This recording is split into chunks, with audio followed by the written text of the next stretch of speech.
एक गांव था जहां लोग रात के बाद एक पुरानी सुनसान सड़क से गुजरने से डरते थे। कहा जाता था कि उस सड़क पर एक परछाई वाली औरत भटकती है। अरे भाई, पता है क्या? वो गांव के पीछे वाली चिड़ेल, वो कल रात मेरे भाई को दिखी थी। लेकिन गांव का ही एक लड़का राहुल इन बातों पर बिल्कुल यकीन नहीं करता था। वह शहर में नौकरी करता था और रोज देर से वापस आता था। एक रात कुछ अलग था। उस दिन राहुल देर तक ऑफिस में फंसा रहा, तो उसने सोचा आज पुरानी सड़क से चला जाता हूं, समय बच जाएगा। उसने अपनी कार उस सुनसान सड़क की ओर मोड़ दी। रात अंधेरी थी, बादल घिरे हुए थे और सड़क पर दूर दूर तक कोई नहीं था। बस पेड़ों की परछाइयां सड़क पर हिल रही थीं।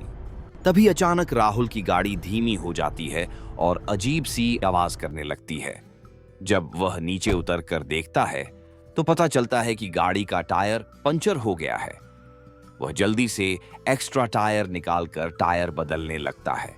टायर बदलते समय उसे पीछे से एक डरावनी हंसी सुनाई देती है, जैसे कोई पास ही खड़ा होकर हंस रहा हो।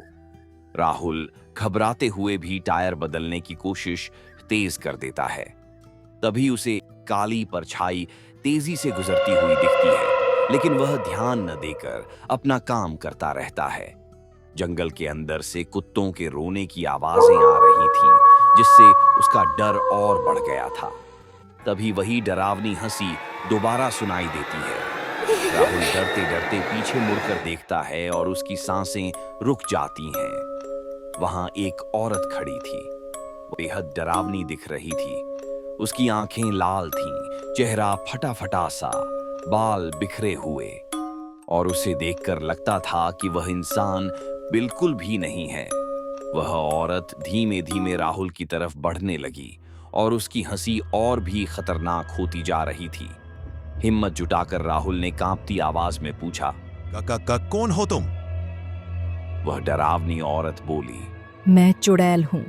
रात में जो भी यहाँ से गुजरता है मैं उसे मारकर खा जाती हूँ।